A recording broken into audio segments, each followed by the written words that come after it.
네, 말씀의 제목은 몸의 부활입니다. 몸의 부활. 부활한 육체가 어떤 육체를 입고 있는가에 대한 얘기가 되겠습니다. 말씀의 제목, 몸의 부활. 그리스도께서 부활하셨습니다. 고린도전서 15장 첫 부분은 그리스도의 부활에 대해서, 그 다음 지난주 봤는데 죽은 자의 부활에 대해서 말씀을 상고해 보았고요. 오늘은 몸의 부활에 대한 말씀입니다. 죽은 자, 특별히 그리스도 안에 죽은 자의 부활은 어떤 부활이냐, 어떤 몸의 부활이냐, 영광스러운 부활이 될 것이라는 거죠. 35절 하나님에 대한 무지가 나옵니다. 영적인 무지는요, 하나님을 영광스럽게도 하지 못하고 자신 역시 구원치 못하게 됩니다. 영적인 무지. 35절 누가 묻기를 죽은 자들이 어떻게 다시 살아나며 어떠한 몸으로 오느냐 하리니, 영적인 무지가 담겨 있는 거죠. 죽은 자들 어떻게 다시 살아나겠느냐. 이게 다분히 과학은 누가 만드느냐? 사람이 지혜를 준, 즉 하나님이 지혜를 준 사람들이 자기 지혜를 가지고 자기 요 두뇌 안에서 막 사고해가지고 생각해 본 결과 사람은 다시 살아날 수 없다. 이렇게 결론 내린 거고, 심지어 죽은 세체들을 살펴봤는데 썩어서 문드러지더라, 흙으로 돌아가더라. 또 어떤 분 경우는 다 태워버린다, 아무것도 없는데 어떻게 다시 부활하느냐. 이런 거 이제 인간적인 과학적인 사고방식으로 생각해 보니까 도무지 이해가 안 되는 거죠. 그래서 살아날 수 없다라는 전제하에 그런 무지한 말을 하게 되는 거죠. 그것은 결국은 하나님에 대한 무지가 되는, 무지가 뭡니까? 무식한 거죠. 모른다는 거죠. 모른다는 것은 결국은 법률적인 용어로도 나 몰라서 그랬어요는 용서가 안 돼요. 내가 몰라서 그랬다, 회피하려고 핑계대는 말입니다. 법률의 무지는 보호가 되지 않아요. 결국 하나님에 대한 무지는 뭐냐? 하나님이 하나님 알 만한 것을 자연 속에 얼마나 많이 숨겨두고 했는데도 불구하고 하나님을 찾지 않고 믿지 않는 것은 하나님에 대한 무지다. 영적인 무지라는 거예요. 그건 하나님을 영광스럽게 하지 못하, 결국 욕되게 하는 아주 잘못된 행동이 되겠습니다. 38절 하나님의 창조자 되심에 대해서 기록이 돼요. 하나님은 창조주이시다. 하나님이 그 뜻대로 그에게 형체를 주시되 각 종자에게 그 형체를 주신다. 가끔 TV 뉴스나 이런 걸 보면 어떤 사람이 약초를 캔는데 아주 귀한 무슨 우리가 능이버섯이나 송이버섯이나 무슨 버섯들이 비싼 것들이 있더라고요. 한 송이에 100만 원짜리 하는 버섯도 있고, 다리버섯이 버섯들이 있어요. 저는 잘 모르는데 그 버섯인 줄 알고 따가지고 막 그거 먹었더니 중독돼서 죽었다 하더라. 이런 뉴스가 나와요. 보니까 진짜 그 버섯하고 독초하고 너무나 비슷한 거예요. 너무나 비슷해. 근데 하나님이, 우리는 이제 구분 못해. 그래 하나님이 만약 이런 씨앗들이 있으니까 딱 씨앗이 뿌려졌단 말이죠. 38절 뿌려졌어요. 뿌려졌는데 하나님이 그 뜻대로 형체를 주시는 거예요. 이것은 너는 사람들이 먹으면 보약이 되는 약초가 되거라 하고, 어떤 거는 이건 먹으면 죽는 독약이 되거라 하고 한 거예요. 하나님이 그래 하신 거라니까. 씨도 그렇게 한 거예요. 하나님은 각 종자에게 그 형체를 주셨어요. 그래서 35절 38절 사이에서 주는 교훈은 뭐냐면 성도의 생사에 대한, 삶과 죽음에 대한 관점이 기록되어 있는 겁니다. 하나님에 대한 무지의 틀을 벗어나는 것은 결국 생이다. 살게 되는 것이라는 거죠. 하나님에 대한 무지. 우리가 다 알 수는 없으나 하나님이 나의 신이십니다. 유일한 신이십니다. 이것만 믿어도 무지를 깨트리는 거예요. 이걸 못 믿는 박사, 세상 똑똑한 학문을 다 배운 사람들은 무지한 거예요. 무식한 거예요. 한마디로 말하면. 다시 말하면 하나님에 대한 무지의 털을 깨어버리는 것, 이것이 성도가 사는 길입니다. 모든 것, 하나님이 주신 것임을 아는 것, 이 깨우침, 은혜, 이것이 성도의 생이라고 할 수 있겠어요. 성도의 출생이 이 CBU에 의해서 기록이 된 겁니다. 성도의 죽음은요, 하나님 뜻의 다른 방식의 완성이에요. 성도의 죽음이라고 했어요. 일반적인 보통 사람 죽음이 아니고요. 성도의 죽음은요, 하나님의 뜻의 다른 방식의 완성. 이해돼요? 결국 다시 성도가 결국 부활할 것이기 때문에 성도의 죽음조차도 하나님의 뜻의 다른 방식의 완성이다. 성도의 부활, 씨가 죽으면요 다시 생명의 신비함에 참여하여 새 생명의 탄생하듯 성도 역시 그리스도 안에 죽어야 함을 말하는 것이 성도의 부활에 담겨 있다는 것입니다. 성도의 죽음은 거듭나는 삶으로서의 시작입니다. 죽어야 거듭나는 거예요. 죽어야. 그래서 요한복음 12장 24절 근거에서 하나님이라 이 땅에 떨어져 죽으면 돼 있어. 죽으면 하나를 그대로 있지 않고 죽으면 많은 열매를 맺느니라. 수백 배 열매를 맺힌다는 것이죠. 하나님께서는 인간의 생사하복의 주관자 되심을 38절을 통하여 우리가 미루어 볼 수가 있습니다. 더 나아가 인생을 넘어선 미래의 주관자도 되십니다. 생사하복은 지금 현재고요. 그 현재가 미래의 주관자도 된다. 한 유튜브에 웃기는 게 한 사진 찍힌 게 있어서 봤는데 어떤 학교 학생이에요. 학교 학생인데 자기 캐비넷이 있어요. 요즘 애들은 캐비넷 운동복도 넣어놓고 가방이 무거워서 애들 키가 안 큰다 해갖고 요즘에 캐비넷에 책가방 대신 책을 많이 넣어놓고 다녀요. 아예 갖고도 안 다녀요. 심지어 2개씩 줘요. 2개씩. 집에서 보는 책, 학교에서 보는 책. 뭐 그렇게 해놔요. 그 캐비넷 이름에 그 아이 이름이 이현재라. 현재. 그랬더니 그 위에는 이 과거, 그 밑에는 이 미래 써놨더라고. 애들이 놀린다고. 그 옆에는 과거형, 저 앞에는 진행형. 놀린다고 애들이 장난을 써놓은 거예요. 제 아는 전도사, 지금은 목사님이신데, 그분이 이름이 현재라. 아주 잘생긴 미남이에요. 그래서 자칭 자기 아이디가 잘생긴 남자야. 그래서 그건 좀 그렇잖아요. 그랬더니 멋진 남자로 바꿔놨더라고요. 키도 크고, 막 1억 180 얼마 되고, 골격도 아주 크다라시고, 성격도 좋으시고, 그러시네요. 그런 분이 있어요. 근데 우리 하나님은 현재, 미래, 과거 모두의 주관자 되심을 우리는 믿어야 할 줄 압니다. 그 얘기하고 있는 거예요. 성도는 그래서 죽음이라는 것을 두렵고 떨리고 막막한 것이 아니라 미래로 나아갈 수 있는 현재 진행형이 바로 죽음이다. 그래서 왜 죽음이 있어야 부활이 있다는 걸 얘기해 주죠. 만약 예수님이 지금 우리가 살아있을 때 오면 우리는 부활은 안 봐도 되겠죠. 바로 그냥 돌리고 올라가면 되니까. 그래서 성도와 성도님들이 부활을 맛보기 위해서는 죽어야 되는 거예요. 이 목사님 오늘 왔더니 죽으라 하네. 주님 안에서 죽으면 될 줄 압니다. 39절 육체는 다 같은 육체가 아니다라고 해놨어요. 사람의 육체가 있고 짐승의 육체가 있고 새의 육체가 있고 물고기의 육체가 있다. 다르다는 것은 사람의 존엄성에 대한 얘기를 하는 거예요. 40절 하늘에 속한 것이 있고 땅에 속한 것이 있다. 인간의 존엄성은 인간 이외의 것과 비교될 수 없을 정도로 고귀하다. 돼 있어.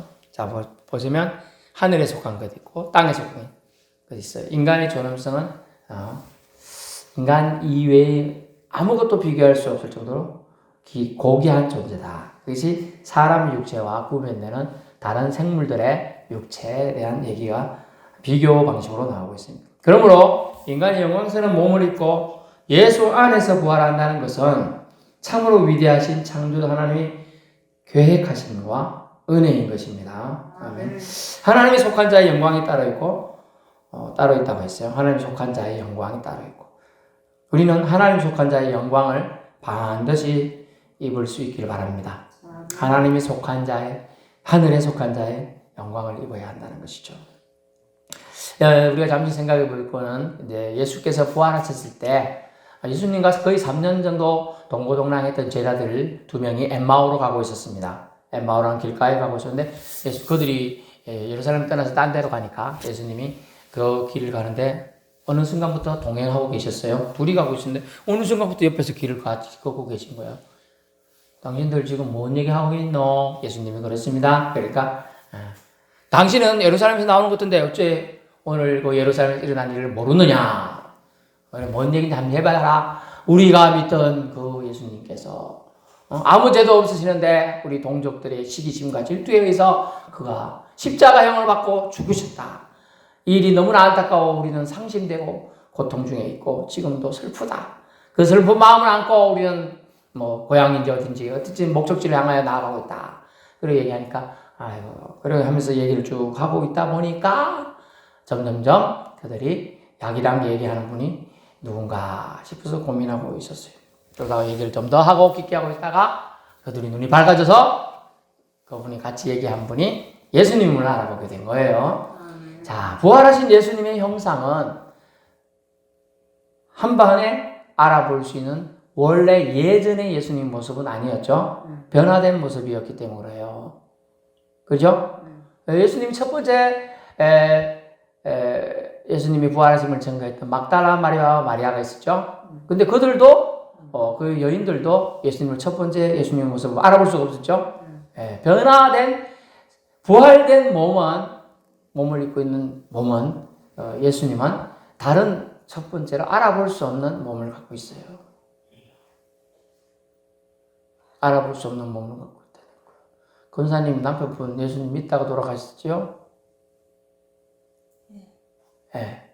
천국 가면 알아볼 것 같아요?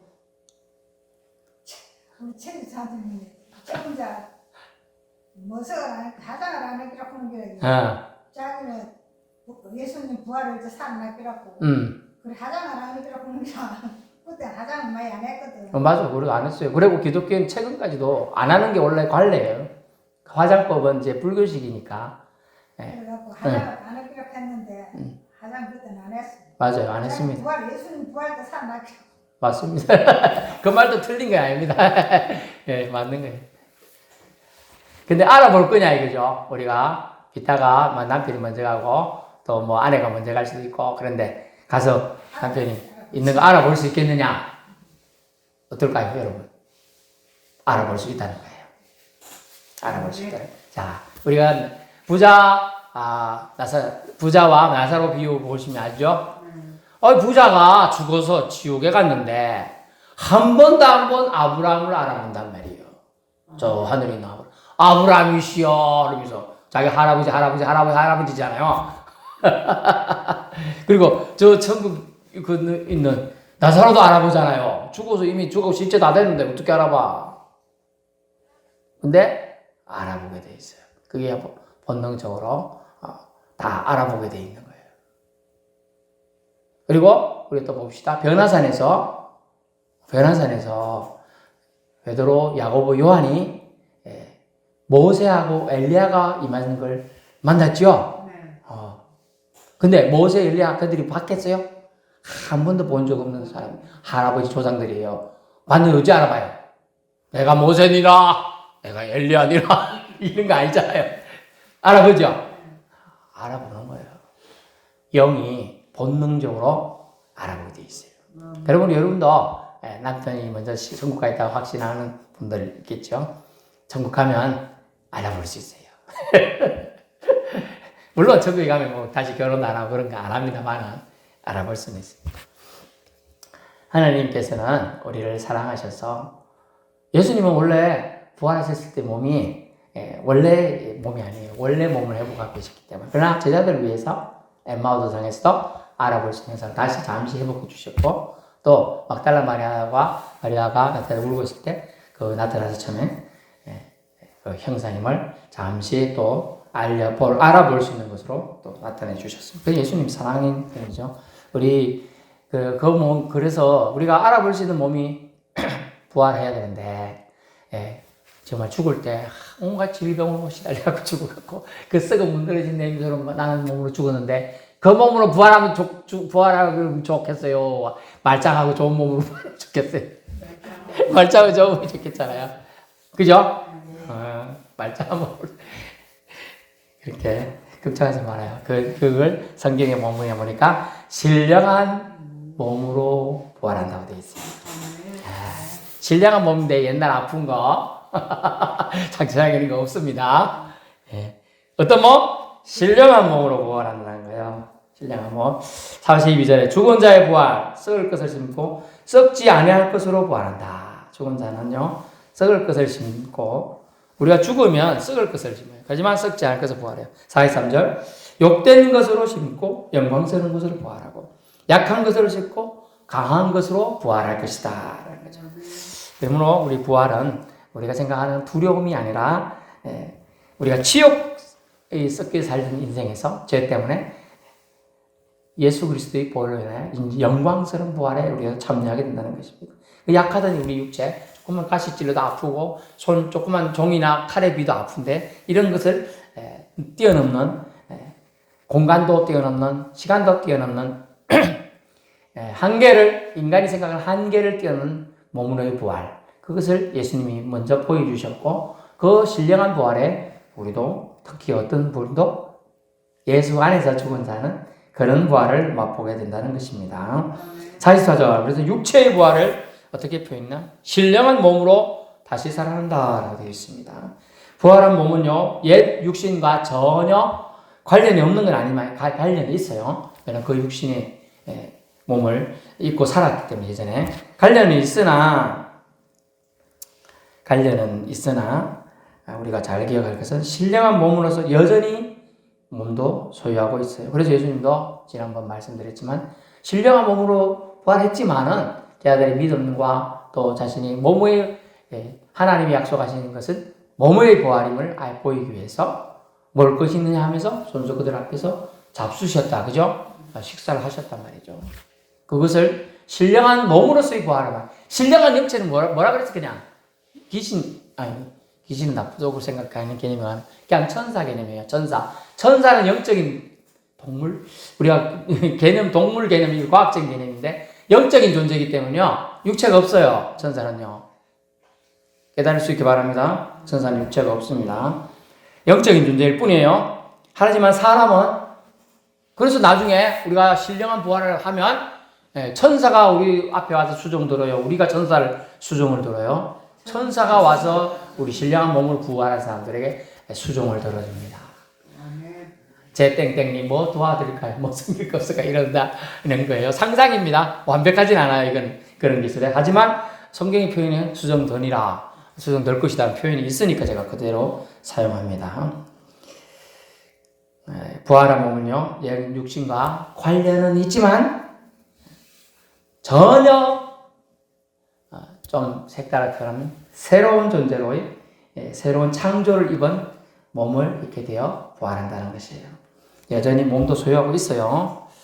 이 몸은 그런데 새 생명으로 변화되어 영광스러운 몸으로 변화된 것을 말합니다. 그래서 옛날에 아프던 거 그냥 갖고 태어난 거 다시 부활하는 거 아니에요. 그런 거는 아예 이제 범접할 수 없는 존재가 되는 것입니다. 천사는 몸이 없는 영적인 존재이지만 부활한 신령한 몸은 몸도 있습니다. 아멘. 부활이 신령한 몸으로 부활한 것, 썩지 않을 것을 심는 것. 우리가 이 땅에서 살면서 예수를 믿고 예수님이 가르친 삶대로 살려고 노력하다 온 사람은 그리스도 안에서 죽은 자가 되는 것이고 그런 자만이 신령한 부활에 참여하게 된다는 거예요. 기억하셔야 돼요. 그래서 45절 이후에 두 아담 이야기가 나옵니다. 첫사람 아담은 감각적이었어요. 첫사람 46절 첫사람 아담은 생명이 되었다 함과 살아있는 영이 되었다 함 같이 마지막 아담은 살려주는 영이 되었느니라. 하지만 이 생명은 감각적인 거 땅에서 육체를 입은 존재로서만 살았다는 뜻이 되겠습니다. 그리고 후자인 주님 예수 그리스도를 두 번째 아담이라 표현하기도 들어서 마지막 아담이라 표현하고 있어요. 살려주는 영이 되었느니라. 영적이라 거죠. 47절 첫사람 아담은 땅에 있었으나 흙에 속한 자였죠. 그래서 둘째 사람은 하늘에서 나셨느니라. 예수님은 하늘에서 오셨죠. 물론 이제 인간의 육체 옷을 입고 왔지만은 하나님이 보내신, 그래서 그 표현을 뭐라고 씁니까? 성경에는 성령으로 잉태되어 이렇게 표현하고 있습니다. 그리고 첫사람 아담은 이기적이었어요. 47절 땅에 속했다는 말은, 흙에 속했다는 말은 자기 본성에 치우쳐 살았다는 뜻이 되겠습니다. 그리고 둘째 사람은 하늘에 속했다는 뜻은 이타적인 삶, 살려주는 영이 힘을 알 수 있죠. 그 다음에 첫사람 아담은 불경건했으나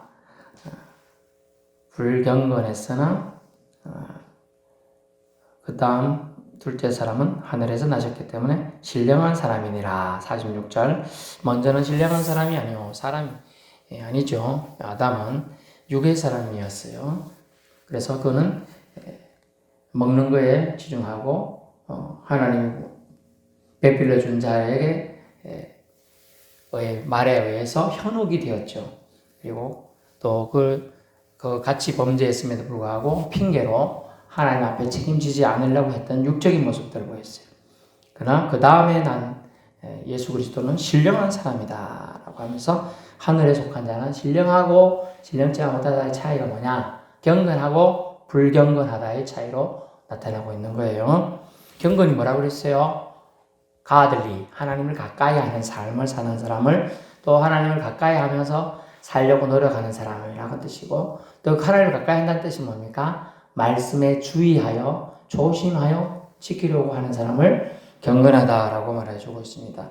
48절 49절. 흙에 속한 자 아담처럼 타락한 본성에 묶여 사는 것, 결국은 죽을 자라는 것이죠.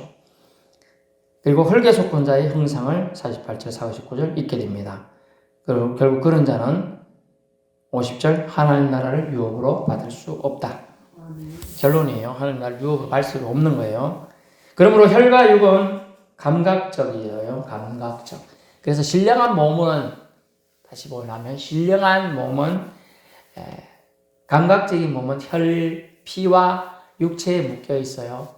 신령한 몸은 피가 여러분 이해를 돕기 위해서 말씀드리면, 피가 없다고 생각하면 될 것 같아요. 피라는 말은 감각적이다.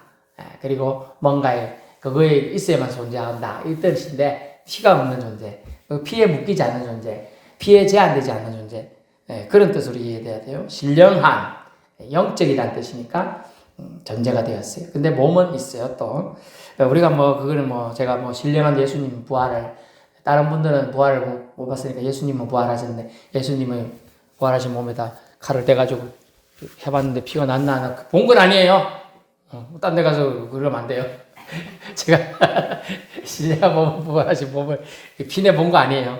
하지만 우리가 말씀에 유치해서 볼 것 같으면,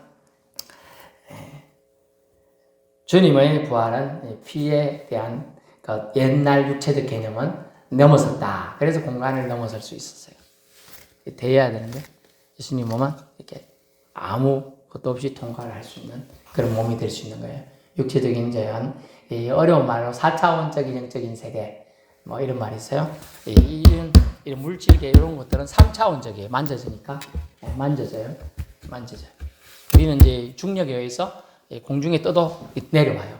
중력에 의해서. 그러니까 작은 개미나 이런 애들은 아무 생각 없이 가가지고 이렇게 다 기댕길 수 있어요. 1차원적 개념. 그런 개념들은. 그러나 우리는 뛰어넘을 개념이 있어요. 요거를 제가 넘어갈 수 있어요. 그게 3차원적 개념. 4차원적 개념은 이런 것에 신경 쓰지 않고 다닐 수 있는 개념이에요. 어려운 개념인데요. 그냥 알고, 그냥 듣고, 잊어버려도 됩니다. 하지만 그런 우리가 알지 못하는 개념이 있고 세계가 있다는 걸 기억해야 돼요. 그걸 기억해야 된다는 거예요. 그러면서 혈과 육은 하나님 나라를 이어받을 수 없어요. 그래서 혈과 육에 얽매이지 않는 존재인 신령한 몸으로 우리는 나중에 부활할 것이다고 46절에 근거해서 그 다음에 신령한 사람이니라 있잖아요. 예수님을 통하여 우리에게 허락된 남의 우리가 죽은 후에 부활을 맛보게 되는 것은 신령한 몸으로 44절 육의 몸으로 죽어서 땅에 심겨졌는데 신령한 몸으로 다시 살아나니 육의 몸이 있은 적 또 영의 몸도 있게 되는 것입니다. 썩는 것은 여러분 썩지 아니하는 것을 유업으로 받을 수가 없어요. 하지만 하나님이 의해 심겨진 것은 썩어도 썩는 것이 아님을, 여기서 말하는 썩는 것은 사라지지 않는다는 뜻, 사라지는 존재가 아니라면 상징하는 단어가 되겠습니다. 썩는다고 해서 결국은 주님이 말하는 썩음에 우리가 동참한다. 육체의 죽음에 묶이지 않는 삶에 동참하면 영이 신령한 몸을 힘입고 우리가 영적인 존재로서 이해를 돕기만 하면 다음 생 주님이 우리에게 오시면 재림시일지 어떤 하나님의 기점이 됐을 때 우리는 그것에 묶이지 않는 영광스러운 몸의 부활을 맛보게 된다는 것입니다. 결론 몸의 부활이 있습니다. 그러므로 없는 거 아니에요. 고린도전서 15장 지금 얘기하는 것은 부활이 없다고 주장하는 자들 때문에 얘기가 된 것이고 사두개인처럼 또 따지기 좋아하는 자들이기 때문에 얘기된 것이고 또 헬라 사상에 젖어가지고 현혹돼서 믿음을 떠날까 싶은 우려가 되는 교인들의 신앙생활 두려워하지 말고 하라고 하나님 말씀을 깨달은 이 사도 바울이 기록해주고 전해준 것입니다. 몸의 부활이 있습니다. 하지만 신령한 부활에 반드시 우리는 참여해야 합니다. 그래야 우리 모두는 신령한 몸의 부활을 맞이하게 되는 것이죠. 하늘에 속한 자로서 영광된 부활이 우리에게 있을 것입니다. 하늘에 속한 이의 형상을 다 입어서 하나님 나라를 유업으로 받을 수 있기를 축원합니다. 우리가 하나님을 믿는 만큼 예수님을 사랑하는 만큼 보상 법칙은 아니지만 하나님 결코 우리를 버리지 않아요. 내가 너희를 떠나지 아니하리라. 내가 너희를 버리지 아니라. 내가 너를 참으로 나의 의로운 오른팔로 너희를 붙들리라 하는 주님의 음성 들을 수 있기 바랍니다. 죽어도 그러면 우리는 죽지 않는 거예요. 주 안에서 죽으면 죽지 않는 거예요. 오히려 주님 곁에 가는 더 좋은 길로 나아가고 있는 겁니다. 우리는 반드시 영광스러운 몸의 부활과 함께 부활할 줄로 믿습니다. 기도하겠습니다.